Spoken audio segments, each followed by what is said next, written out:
Just a quick disclaimer, this is not mental health or clinical advice. If you're having any issues of any symptomology you might think you might be going through, please see a licensed professional. Now, let's get into the video. I'm not gonna sit here and convince you. I am a great, great girl. Your family would be crazy not to love me. I am a catch of the century. I am. Except for when you have a bad attitude. Are you bipolar? Hey, what's up, everybody? It's Nick Davenport, aka Mr. Mental Muscle, with another episode on the Mental Breakdown channel. Now, I've been getting a lot of attention the past few days doing some video analysis using psychology about the Love is Blind reunion, specifically the Cole and Zanab situation. Now, I've made quite a few in the past few days, got a lot of feedback, some great, some not so much, but mostly great.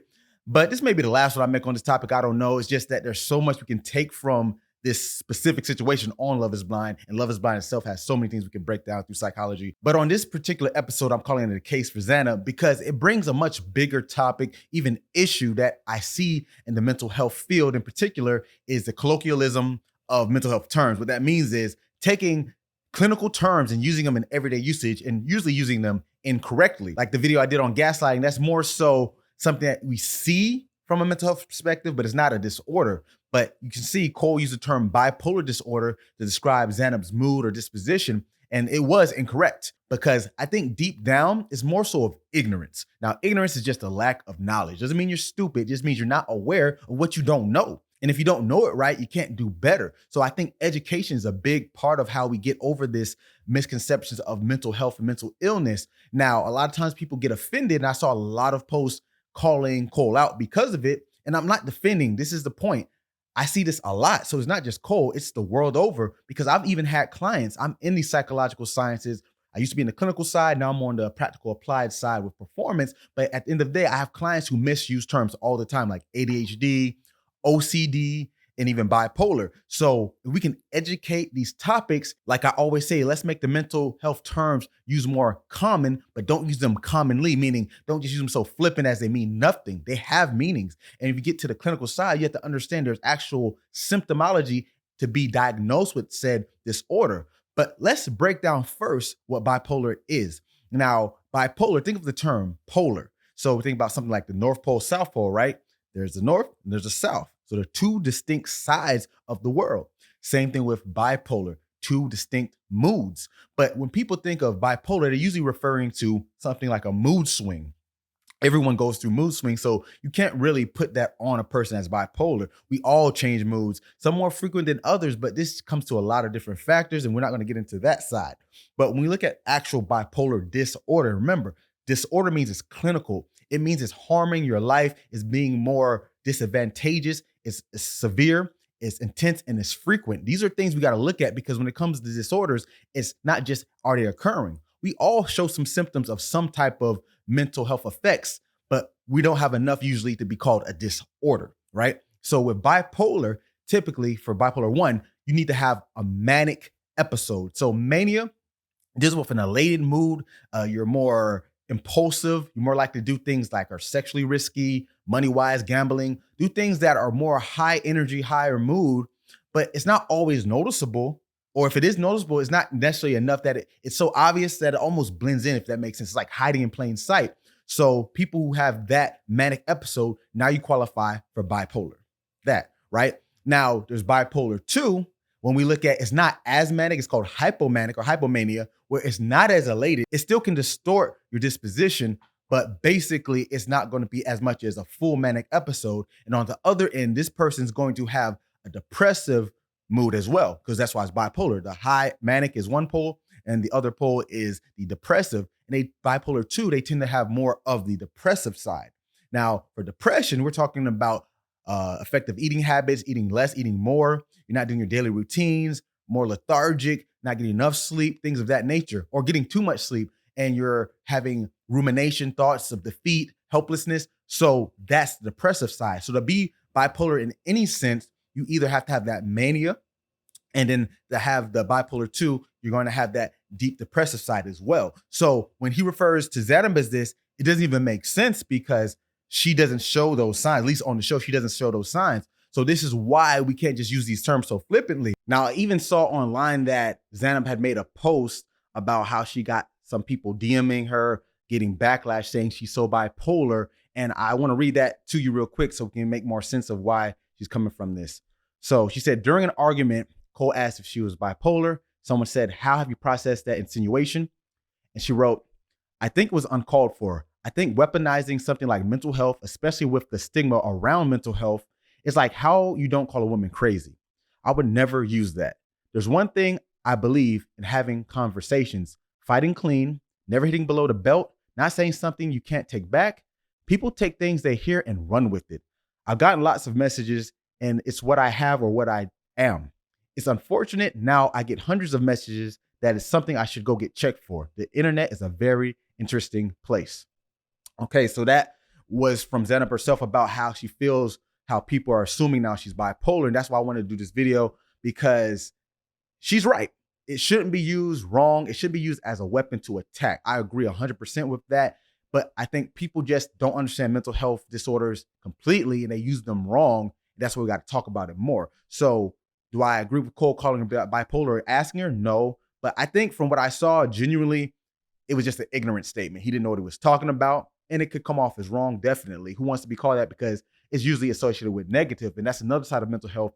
People with any kind of disorder, they're not bad or lesser people. Most of them are everyday people. And the funny thing about mental disorders is a lot of them walk around every day, going to work, doing their daily lives amongst you, and you would never know. People have this weird stigma, like she said, of it must look a certain way or be a certain way. And that's true. A lot of people assume you may be like unkempt, disheveled, poor, or whatever it is.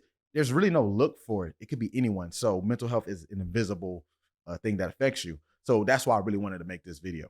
Now, was Cole wrong? I can say he had misplaced information. He knows that term from what he's probably seen on TV. I remember on a movie, Me, Myself, and Irene, they called the main character by Jim Carrey paranoid schizophrenic because he had a split personality. That's actually something called dissociative identity disorder, or DID.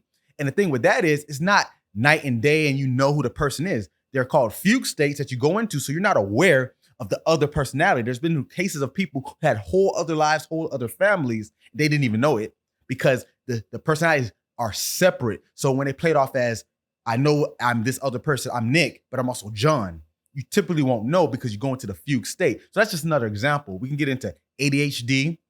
People say they forget things, they're impulsive. Nah, we all impulsive sometimes, we all forget things, but how severe, how intense, and how frequent is it is going to make the difference. And one of my favorites is OCD. So obsessive compulsive disorder, people think it's just cleanliness. That could be a part of the compulsions of wanting to have to do something over and over to eradicate the obsessive thoughts. Because when we talk about obsessive compulsive disorder, you have to have the obsession that's always on your mind. But the compulsion is an irrational belief that if you do this said act, that thought can be eradicated. But there's other forms of that. There's people who they'll leave their house, lock their door, and have to walk back numerous times to make sure it's locked because that compulsion of keep checking, because if I don't, someone will break into my house, burn it down, and rob everything. Those are not rational beliefs, but with OCD, that's where we're going. If you just like to clean stuff up, that's fine. That's usually typical. Some people are extreme, yes, but it's probably not clinical. Now, getting back to Zanab and Cole. So I'm not a clinical psychologist. Like I said, I went to school for it. I worked in that field, but I didn't finish. So this is not a diagnosis. This is not trying to say this is what she is. But if we were to make a case of what symptoms of what she was doing could be showing, this is what I would say. So there's two we'll talk about: histrionic personality disorder and borderline personality disorder. Now, these two share a lot of common symptoms, such as needing attention, being jealous, mood swings, being concerned about self-esteem and image. But I would lean more towards the BPD side more so than the histrionic, because typically with histrionic personality disorder, they're more shallow beliefs. You're just saying them to say it. But with BPD, it's more deeply rooted. You can see some of the behavior she exhibited. She might have some self-esteem issues, and there's nothing wrong with that. And if she does have these issues, I think she mentioned she is doing therapy, so that's great. I'm healing. I've been on a massive self-love journey. The man in my life is my therapist, Paul. He's phenomenal. Like I said, this has nothing to do with her as a person. I'm here to report the science of psychology. So if I was to go with an actual symptomology of something that shows these signs, like I said, it's not a clinical diagnosis, and she might not even be showing a clinical aspect of these things. But from what I've seen, it looks like things that could be under the BPD list, because she did show that she had esteem issues, whether it be Cole's fault, as people say, And at the end of the day, you can only make yourself feel a certain way. Yes, people can influence you, but that's why it's called self-esteem. It's how you feel and value your own worth. So she had trouble with that. Also, the attention, you could argue that on the reunion, at least, there was a lot of attention seeking there. Like, it wasn't necessary. Even at the wedding, I could even go there. So it's not saying that she has this, but she did show symptoms of that, but we're not going to that direction. So we just want to understand that when it comes to mental health, we got to use these terms and understand them when we use them, because once we use things, it loses all value or meaning when we're just using them flippantly and they don't apply to what you're saying. I'm big on talking about it. A lot of people saying don't make light of the situation. And I notice a lot on social media, especially like TikTok and Instagram. There's a lot of posts sharing like, oh, I'm so bipolar, I'm so OCD, in a happy-go-lucky way. So it's just funny to me how people are getting so mad when most people are doing this. It's not just Cole. Most people misunderstand psychological and mental health terms. And someone like myself who studied it, it makes sense that I see it all the time, even with people I know in my personal life and my professional life that do not use these terms correctly. So I'm saying, I'm not trying to say who's right or wrong, but I'm just making a case that, yes, the term shouldn't be used incorrectly, but we got to educate, right? So don't get mad at someone if they don't understand. That's why I want to keep making these videos. And like I said, I don't know if this is the last one I'll make on this specific topic. I made this is my third one at this point now, but make sure you keep checking out more of my old videos. I'll link the webinar to mental health myths and misconceptions that I did a few months back in the description. So check that out. And that's on my other channel, the Mind Body One, which is my actual business where I do my practice, where I consult with the world's top performers, whether it be athletes, businesses, clinical populations, schools, the list goes on. The goal of my business with Mind Body One is to get your mind right. I do different task interventions that mix the cognitive side of things, mental health, mental training, actual physical capabilities, the whole word over. So make sure you check that out. So thanks guys for tuning in as always, and get your mind right.